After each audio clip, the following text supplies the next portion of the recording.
بسم اللہ الرحمن الرحیم۔ السلام علیکم معزز طلباء کرام، آپ سب کیسے ہیں؟ آج ہم تفسیر بیضاوی کے سبق نمبر 146 کو پڑھیں گے۔ آج کے ہمارے سبق کا عنوان ہے دو باتیں۔ آج کے ہمارے سبق کی عبارت لا یؤمنون سے شروع ہوتی ہے۔ آئیے سب سے پہلے عبارت پڑھ کے اس کا ترجمہ کرتے ہیں، اس کے بعد اس کی وضاحت کی طرف بڑھتے ہیں۔ مصنف علیہ رحمہ لکھتے ہیں لا یؤمنون جملۃ مفسرۃ لاجمال ما قبلها فيما فيه الاستواء فلا محل لها او حال مؤکدۃ او بدل عنه او خبر ان والجملة قبلها اعتراض بما هو علة الحكم والآية مما احتج به من جوز تكليف ما لا يطاق فإنه سبحانه وتعالى أخبر عنهم بأنهم لا يؤمنون وأمرهم بالإيمان فلو آمنوا انقلب خبره كذبا وشمل إيمانهم الإيمان بأنهم لا يؤمنون فيجتمع الضدان۔ لا یؤمنون اپنے ما سبق کے اس اجمال کی تفسیر ہے جو ما فیہ الاستواء یعنی جس چیز میں انذار و عدم انذار برابر ہے کے بارے میں تھا، بس اس کے لیے کوئی محل اعراب نہیں ہوگا، یا حال مؤکدہ ہے یا جملہ سابق سے بدل ہے، یا ان الذین کفروا میں جو انا ہے اس کی خبر ہے، اور اس سے پہلے والا جملہ یعنی سواء جملہ معترضہ ہے جس سے علت حکم وہ بیان کی گئی ہے۔ اور یہ آیت ان آیات میں سے ہے جس سے ان حضرات استدلال کیا ہے جو تکلیف ما لا یطاق یعنی ما لا یطاق سے وہ چیزیں مراد ہیں جو انسان کے بس میں نہیں ہوتی، تو جو تکلیف ما لا یطاق کو جائز قرار کہتے ہیں، اس لیے کہ اللہ تعالیٰ نے کفار کے متعلق یہ خبر دی کہ وہ ایمان نہیں لائیں گے، اور پھر انہیں ایمان کا حکم بھی دیا، بس اگر وہ ایمان لے آتے تو اللہ کی یہ خبر جھوٹ ہو جاتی۔ نیز ان کا ایمان لانا اس بات پر ایمان لانے کو بھی شامل ہے کہ وہ ایمان نہیں لائیں گے، بس ضدین کا اجتماع لازم آئے گا۔ ان دونوں دلیلوں سے معلوم ہوا کہ جن کفار کو ایمان کا حکم دیا گیا تھا ان کا ایمان لانا محال تھا۔ جی طلبہ کرام، یہ تھی ہمارے آج کے سبق کی عبارت، اس کا ترجمہ۔ آئیے اب اس کی وضاحت کی طرف بڑھتے ہیں۔ قاضی صاحب لا یؤمنون کے تحت دو بحثیں ذکر کریں گے،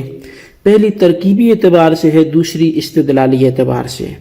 ترکیب کے سلسلے میں قاضی صاحب نے 4 صورتیں ذکر کی ہیں۔ اول یہ کہ لا یؤمنون کو سواء علیہم اانذرتہم ام لم تنذرہم کا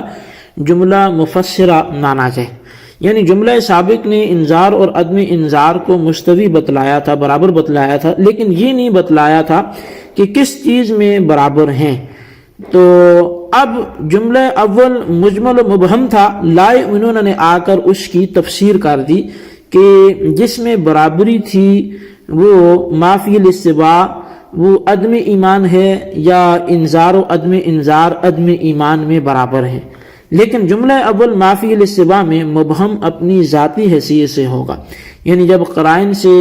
صرف نظر کر لی جائے، مثلا یہ کہ آیت جو ہے وہ کفر کے سلسلے میں وارد ہے، جس سے صرف نظر کر لی جائے اور اس قرینے کو ملحوظ رکھتے ہوئے ما فی الاستواء خود جملہ اولا سے سمجھ میں آ رہا ہے،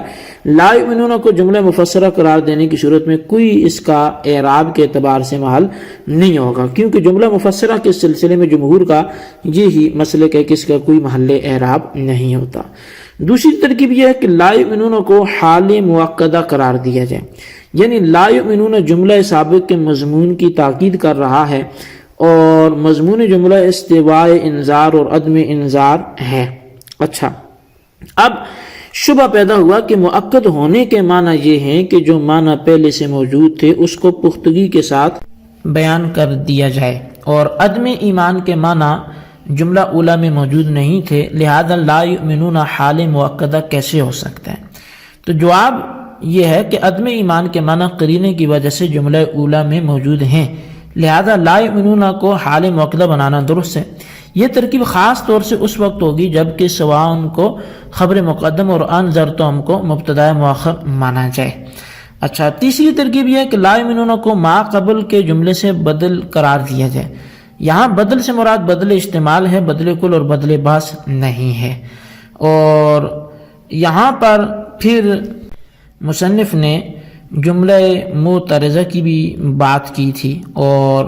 اس کے ساتھ ساتھ بدل کے ساتھ انہوں نے انا کی خبر کا بھی کہا کہ اس کو انا کی خبر بنا دیجیے، اور اس کا جو جملہ پہلے والا ہوگا وہ جملہ معترضہ ہوگا جس سے علت حکم جو ہے وہ بیان کی گئی ہے۔ تو اب جملہ معترضہ وہ ہوتا کیا ہے؟ تو اس حوالے سے یوں سمجھیں کہ جملہ معترضہ کی علماء معانی نے جو تعریف بیان کی ہے وہ یہ ہے کہ الاعتراض ہوا ان یورد فی اثناء کلام او بین کلامین متصلین معنا بجملۃ لا محل لها من الاعراب، یعنی جملہ معترضہ وہ ہے کہ ایک کلام کے درمیان یا دو متصل کلاموں کے درمیان کسی ایسے جملہ کو لایا جائے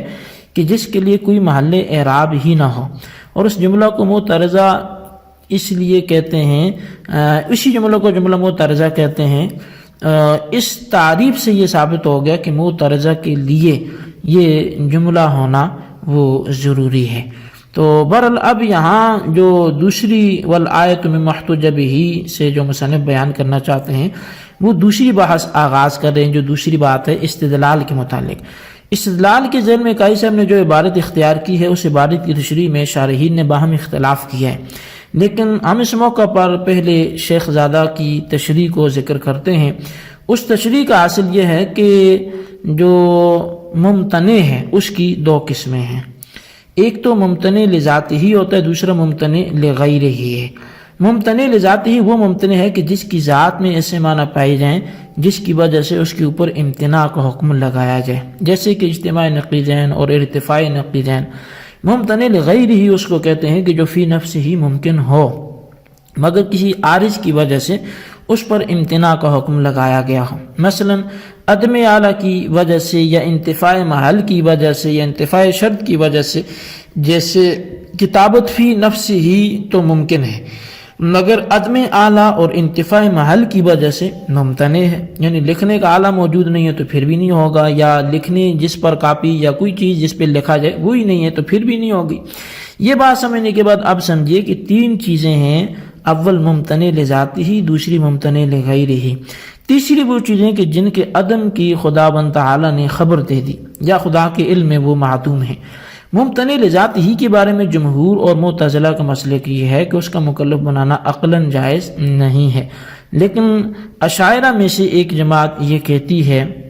کہ عقلاً تو جائز ہے لیکن وقوع نہیں ہے، اور دوسری جماعت قلیلہ وقوع کی بھی قائل ہیں، اور ممتنع لغیرہ ہی کی تکلیف کے بارے میں سب ہی حضرات قائل ہیں کہ جن کے عدم کی اللہ تعالی نے خبر دے دی ہے یا ان کا عدم اللہ کے علم میں آ چکا۔ جو حضرات ممتنع لذات ہی کی تکلیف کے وقوع کے قائل ہیں انہوں نے دو طریقے سے آیت کے ذریعے استدلال کیا ہے۔ پہلا طریقہ استدلال یہ ہے کہ الذین کفروا سے ایک تفسیر کے مطابق معہود خارجی یعنی ابو لہب، ابو جہل وغیرہ مراد ہیں، اور ان کے بارے میں اللہ تعالیٰ نے یہ خبر دی ہے کہ یہ ایمان نہیں لائیں گے، لیکن اس کے باوجود ان کو ایمان کا مکلف بنایا گیا، حالانکہ ان کا ایمان لانا ممتنع ہے، کیونکہ اگر یہ لوگ ایمان لے آتے تو خدا کی خبر کا جھوٹا ہونا لازم آتا، اور اللہ تعالیٰ کے ان کے ایمان سے جاہل ہونا لازم آئے گا، اور کذب خدا بندی اور جہل خدا بندی یہ تو محال ہے، ممکن ہی نہیں ہے، اور جو محال کو مستلزم ہو وہ بھی محال ہوتا ہے۔ بس ابو جہل، ابو لہب وغیرہ کا ایمان لانا بھی محال ہے، تو دیکھیے ان کا ایمان لانا محال ہے، لیکن باوجود اس کے اللہ تعالیٰ نے ان کو ایمان کا مکلف بنایا، جس سے ثابت ہو گیا کہ تکلیف بالممتنع یہ واقع ہے۔ اور دوسرا طریقہ استدلال یہ ہے کہ اللہ تعالیٰ نے ابو جہل و ابو لہب کو ایمان کا مکلف بنایا، اور ایمان نام ہے ان تمام چیزوں کی تصدیق کرنے کا جس کو نبی علیہ السلام خدا کے پاس سے لے کر آئے، اور ان تمام چیزوں میں سے یہ آیت لا یؤمنون بھی ہے۔ بس آیت کے مکلف ہونے کے معنی یہ ہے کہ یہ لوگ اس آیت لا یؤمنون کی بھی تصدیق کر دیں جو خود انہی لوگوں کے بارے میں وارد ہوتی ہے، اور چونکہ لا یؤمنون لا یصدقون کی تصدیق کریں گے تو گویا عدم تصدیق کی تصدیق کریں گے، اور قاعدہ ہے کہ عدم تصدیق کی تصدیق فرع ہوتی ہے عدم تصدیق کی، یعنی عدم تصدیق کی تصدیق خود عدم تصدیق ہے، لہٰذا یہ لوگ ایمان لانے کی صورت میں آیت لا یؤمنون میں غیر مصدق اور بقیہ تمام صورتوں میں مصدق ہوں گے۔ بس ان لوگوں کو ایمان کا مکلف بنانا گویا تصدیق و عدم تصدیق کے جمع کرنے کا مکلف بنانا ہے۔ اور پھر جمع بین تصدیق و عدم تصدیق جمع بین ضدین ہے. پس نتیجہ نکال کر یہ ثابت ہوا کہ ان لوگوں کو ایمان کا مکلف بنانا بعین ہی یہ دو ضدوں کو جمع کرنے کا مکلف بنانا، اور جمع بین ضدین یہ ممتنع لذاتے ہی ہے. لیکن اس کے باوجود جب ان کو فار معہود کو ایمان کا مکلف بنایا گیا تو اس سے ثابت ہو گیا کہ تکلیف جو ممتنع ہے وہ لذاتی ہی جائز ہی نہیں ہے، واقع ہے. یعنی صرف جائز نہیں بلکہ یہ تو واقع بھی ہے. جی طلبہ کرام، یہ تھی ہمارے آج کے سبق کی عبارت، اس کا ترجمہ، اس کی وضاحت. اس کو اچھی طرح سمجھیں، اس کے خلاصے کو اپنے رجسٹر پر لکھیں، بالخصوص ان سوالات کے جوابات دیں. سوال نمبر 1 یہ ہے کہ پہلی بات سے کیا مراد ہے؟ لا یؤمنون کے تحت پہلی کون سی بحث ہے؟ سوال نمبر 2 یہ کہ دوسری بحث جو وحدت حجہ سے کی گئی تو وہ کیا استدلال ہے، کن لوگوں کا ہے، وہ بھی تحریر کریں. اللہ تبارک و تعالیٰ سے دعا ہے جو کچھ ہم نے پڑھا سنوں سے یاد رکھنے کی توفیق نصیب فرمائے. آمین بجاہ نبی الامین صلی اللہ علیہ وسلم.